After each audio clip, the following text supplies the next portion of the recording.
Well, we want to invite you to another Think Tank Theater podcast today. And I'm your host, Daniel Narotsky. And joining me today is Phil Bowers with Grandstream. Phil, go ahead and introduce yourself to our listeners. Hey everyone. First of all, thanks Daniel for having me. Really appreciate it. Super glad to be here. So my name is Phil Bowers. I'm the director of marketing here at Grandstream. I've actually been with Grandstream for about 13 years now. Really been with the company for, pretty much, and we'll talk, I think, a little bit about this as it kind of relates to our topic today. Through our journey of, moving from just an IP phone company to pretty much everything company at this point in time. So yeah, I'm sure many of you, I've been at a lot of events, been with Grandstream for a long time. So probably have met many of you at different times at events and hope to see you again in the future. But yeah, thanks for having me. I'm glad you're here. Thanks, Phil.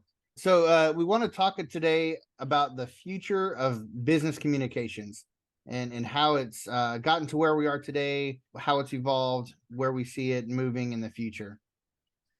Yeah, and you and I were fortunate enough to do another panel on this recently. And it's really, I think, the question that's kind of at the forefront of everybody's minds right now. Since COVID, we've seen, the industry that you and I work in change so incredibly much in just a short period of time. I think a lot of the changes that we've seen, and we'll talk a lot about this as we go, are things that probably would have happened anyway. And what we saw with COVID is it just kind of moved technology up 10 years or so. A lot of these, remote technologies, which I think, and wireless technologies, which is the root of a lot of the current landscape of communication technologies, was around. It was just kind of, we needed to be forced to use it and rely on it. And that's what happened with COVID. And I, now what we're seeing is unified communications, specifically to go back to the question, is completely different than it was 5, 6, 7 years ago. I mean, when we first started using that term, I think it was 2013 or 2014 when we came out with those UCM IP PBXs we came out with. I mean, it was, and really until 4, 5, 6 years ago, it was just voice mainly. I think that's mainly what people kind of looked at. It may be integrating video conferencing with it at the same time. But now, I mean, in my opinion, unified communications is now the full breadth of a communications platform. It's not just your video communications or your voice communications. Now every business, everyone needs the ability to access everything remotely. So there's that, cloud platforms, on-site security, facility management, wireless networking, VPNs, all that type of stuff, I think is really become a central part of unified communications, almost kind of, completely redoing what the term is. And maybe even in a couple of years, it's not even a term that we're really going to be using that often, because it's now, at least in my opinion, and from what we see, it combines literally everything now. Yeah, it does. I mean, you're right. We started out combining into the voice platform other means of communication, and it kind of started out with messaging, or video kind of came into there. But you're right. It's converged into every device that we use to communicate effectively, and that does involve the core and the network now. So unified communications, we're throwing everything into this model to communicate, and so it is really unifying everything that touches technology to make that happen. Yeah, I'd say the term is finally, fully coming to fruition. You literally, like you just said, unifying everything, where previously it was kind of just maybe just one small subset of a communication platform.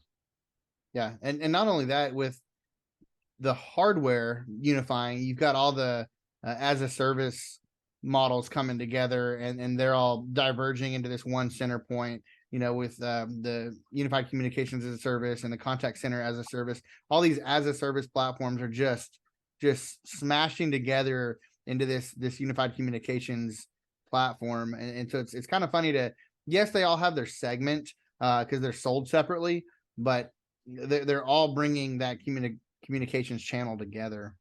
Yeah, for sure. And what we see on our side is it's making, integration more important than ever. Everything needs to work with everything, and that's what everybody expects now. And if your solutions aren't able to, work with a CRM platform and a hotel platform and, a VPN platform, you're going to get somebody's going to look for something that can do all of that. Yeah, that's a good point. I know it was a few years ago, maybe 5 or 6 years ago, we started really seeing competitors that were traditional competitors really coming together and playing well together, and they almost had to, because unified communications was forcing that to happen. So you had hardware vendors that had to work together and Absolutely. make their products work with each other. And you're seeing it today even in the software side, where traditional competitors are coming together and having to work side by side together. Take Microsoft Teams, for example. They're a competitor to everybody, but everybody works with them and integrates with them. So Yeah.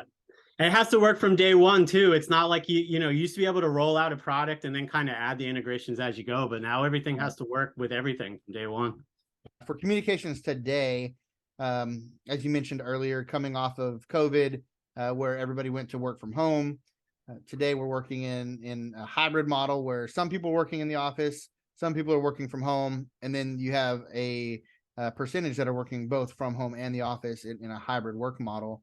And that's really become the mainstream way of communication today. I've seen huge corporations downsizing and getting rid of that commercial real estate because they realize the workforce is doing fine from home and it's sustainable. So a big piece of that has been video communications. We all jumped on the webinar bandwagon when COVID hit, and I think we had webinar fatigue was a word that that came up pretty quickly at the end of 2020 or 2021.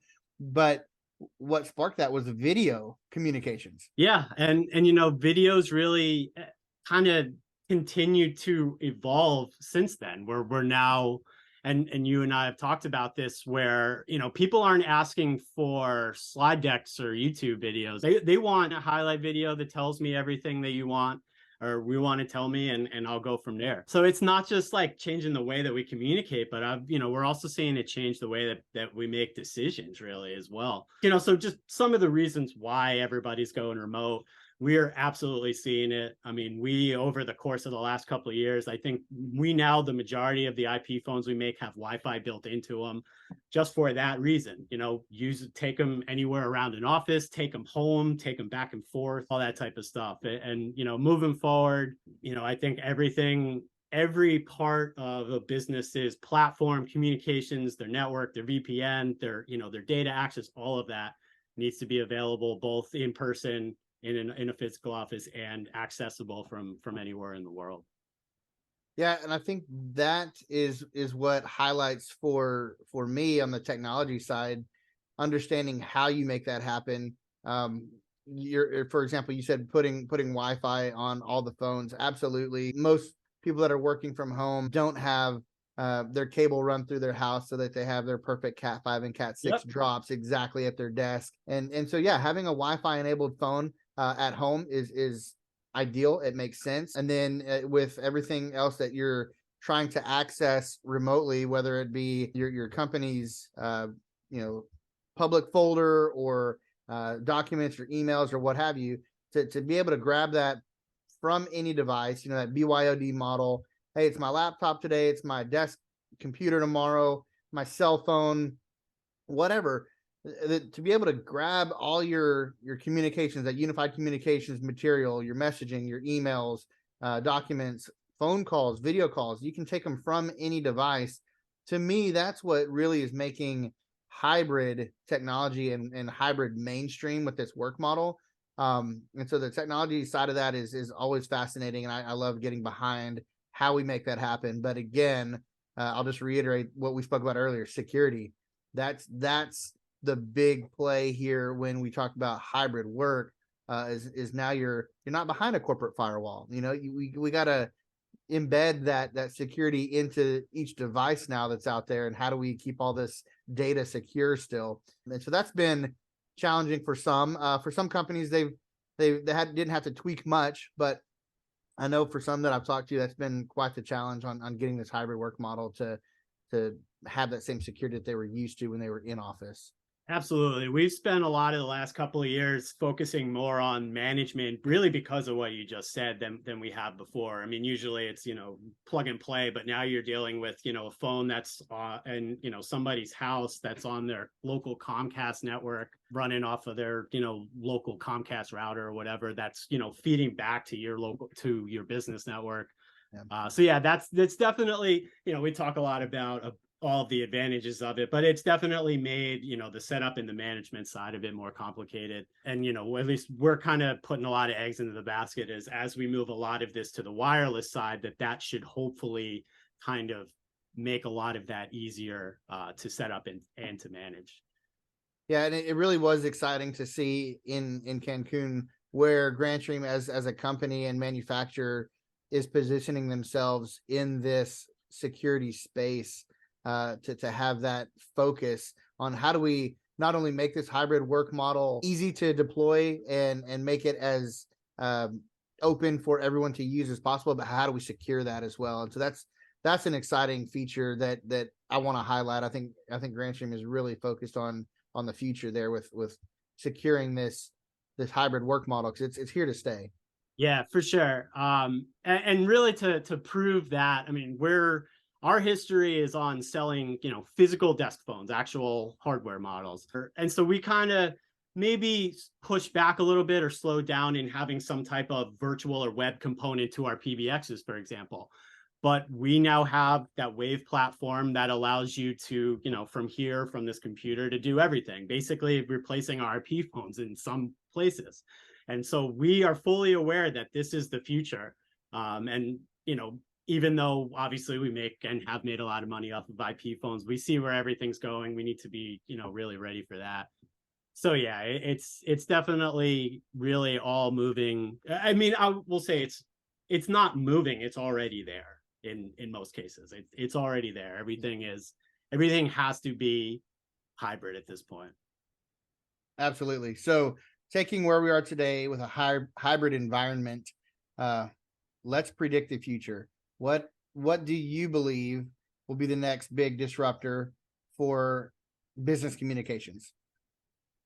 So we've got some really cool stuff coming out next year that we'll probably tease a little bit here, but that people will start to see next year. We are really going all in on the fully combined ecosystem, all in one, networking, unified communications. You just mentioned security, firewall, routing, all of that, in one solution. That's kind of where we see everything going. That's what we're working on, which you're going to see a little bit of next year. But I think it really kind of is the result of a lot of the stuff that we talked about here today, going back to what we mentioned earlier about unified communications, where everything is coming together. And that's really what I think and what we think is going to be the next generation of business communications, is and it's going to be designed, rolled out all in one. You're not going to have phone networks designed separately than VPN networks or wired and wireless networks and facility management systems. For a business, you're going to see that all in one, all managed from one place, one location. And the hope is that we believe this is not just better for businesses, for end users, by making it easier to get access to all of this, high-end advanced communications technology, but theoretically it's also should be easier and a major benefit for the entire channel as a whole. It should, I mean, just to go right into it, it should allow a lot of different people to expand their business outside of what they're doing. If there was one platform that would allow somebody selling IP phones to also put in a VPN network, and to also put in, a wired and wireless network in an office that could also be accessed, that would be better for everybody. So that's what we're expecting. That's the direction that we're going in, is really just bringing everything, continuing to bring all of these different communications technologies together into one solution. Yeah, I agree with the thought process there. If we look at where history has brought us, all the digital PBXs that were out there on T1s and PRIs and really before networking was there, you had a separate data network that you had someone manage to bring your fiber and internet into the buildings to run computers. But then once SIP kind of came on board, and around 2007, 8, 9, these digital systems realized they could take advantage of that data network and put a remote phone across the alley in the building next door because they had a fiber circuit between the buildings. It really started changing the landscape of premise PBXs at the time. And fast forward a few more years, when a large number of these players like Toshiba and Mitel and a lot of these companies really started dropping their lines or even going out of business. Panasonic was one of the recent ones. All of these installers that had finally gotten into this IP space and built their business by finally realizing how to leverage that data network. Now you've got a company here like Grandstream coming out going, hey, why does it have to be on a separate network? Why does it have to be separate hardware? Why does it have to be separated at all? Take the word separate out. Let's unify this thing. It's a unified communications world that we're in. Put them all together. And now, yeah, you, the customer that's just been selling phone systems or IP phones, can now have that, and you can build your own networks. And yeah, you can run data on that too. And you can have the leverage of having those tools at your fingertips now when you have a company such as Grandstream that's really focusing on bringing that history into the future. So we have that all unified. And I think it's a great approach. I think the history has shown us that it was needed. I'm loving the idea behind it. I'm looking forward to seeing how the hardware is going to plan out and play out. So really excited to see that in Cancun, and really looking forward to the future there. And then really kind of looking at what is the next 10 years going to look like? What are we going to see? You know, the next big disruptor on my thought was, you mentioned it earlier, video. I think video is going to change the landscape of everything. From a marketing standpoint, I think video, short 10-second, 20-second video clips grab attention more than a blog sometimes. But I've seen people use a video to market the blog, to push people to read the blog. We've seen it in the tech support world. You said it earlier. Yeah, give me a 30-second, a minute video of exactly what I'm looking for. I'll watch it. And it really doesn't matter to the industry. We've seen from auto mechanics to phone system installation up on YouTube, little 30-second, minute-long videos of here's how you do this.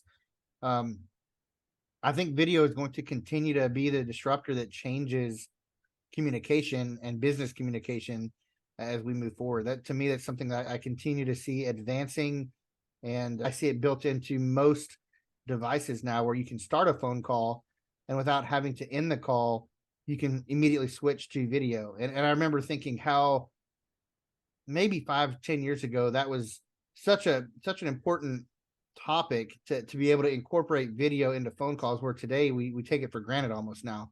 But it's evolved to that point. I do think video is going to continue to disrupt communication, because those of us that have been around for a while, communication was an audio path, and Yeah. now we really look at video as a primary communication device now. Another thing that I'll throw out there, and I don't want to take credit for this. This was something that actually came up in our the session we did down in Cancun.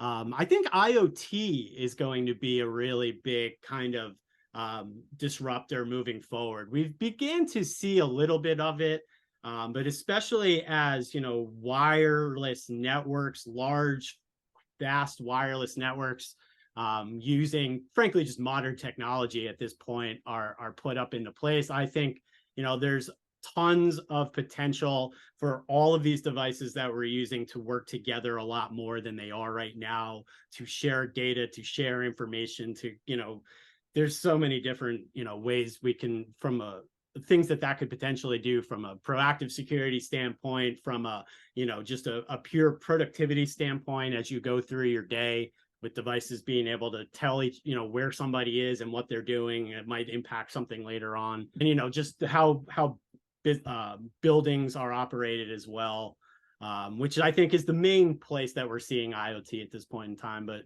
yeah, there's, I think, a lot more potential that way, especially as I mentioned, we've had this technology to put in super fast wireless networks all over the world. We're really just starting to see it kind of deployed, I think, or most places updated here over the last couple of years. Probably more outside the United States than inside the United States. But I really think that that's another big thing. As all these devices have better network connections and more ability to work together, I think IoT is going to be a big factor moving forward as well. I'm glad you mentioned that. I'd forgotten that was actually one of my topics and talking points. I probably got it from you. That's right. I'm glad you said it, and I'll allow you to steal it here because that's a great point. So much has gone kind of through my mind since Cancun. I had forgotten about that, but you're right. IoT is huge. If you think about if you can connect a network card to anything, I mean to anything, that is IoT. And with that, you really have to have your wireless networks updated. And so we are seeing, like you said, across the globe, people are updating their Wi-Fi networks to support this new technology that's out there, and maybe not new, but fast evolving and updating technology. And IoT being one of them. It kind of started in, again, that consumer space where smart homes, let me lock doors, turn on lights, things like that.